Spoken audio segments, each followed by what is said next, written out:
Tasha dito. Okay.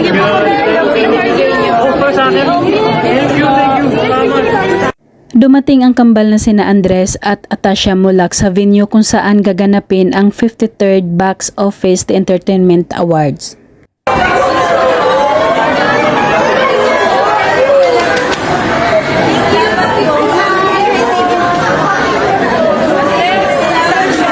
Magkatabing umupo sina Atasha at Andres kasama ang iba pang mga celebrities na tulad nila ay nominees din para sa Guillermo Awards.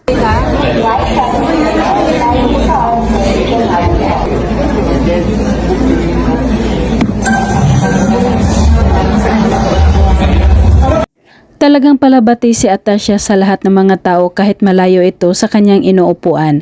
Naka-smile ito at kumakaway sa mga tao.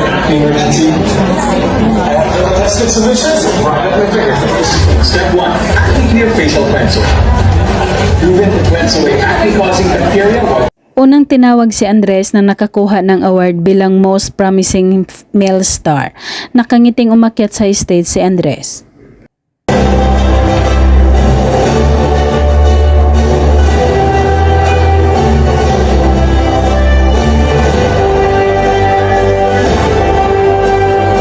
Hiyawan ang mga tao dahil sa bukod sa sobrang gwapo ni Andres na nakatayo sa stage ay kinabahan din ito ng konti sa kanyang speech.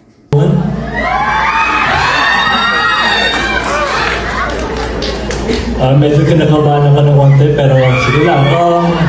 Firstly, Pagkatapos pasalamatan ang lahat na nagtitiwala sa kanya para siya ang piliing Most Promising Star, pinasalamatan din ni Andres ang kanyang mga magulang at ang kakambal na my family, my mom and my dad, thank you so much for not only guiding me but being an inspiration in my life and my sisters as well.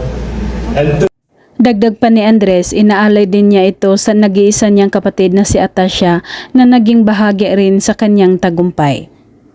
Tash, my sister, congrats to you because you also won, and for me, this moment, I'm more proud just because me and you get to share this moment together.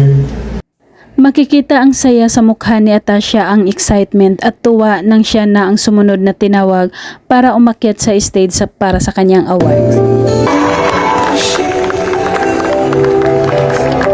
Presenting the trophy to the Guillermo Foundation is Rosalina Yao.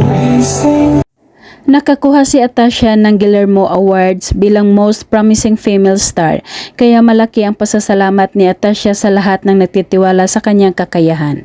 I've developed the confidence and the love for this industry, and I can't thank you guys enough. And also, I want to dedicate this award more importantly to my family. Lubos na nagpapasalamat si Atasha sa kanyang mga magulang sa paggabay sa kanila sa larangan ng showbiz at pinasasalamatan din niya si Andres. To my caring mother, my father is my best friend, and of course my day one Andres. To be here with you tonight is really something special to me, of course. And this all wouldn't have happened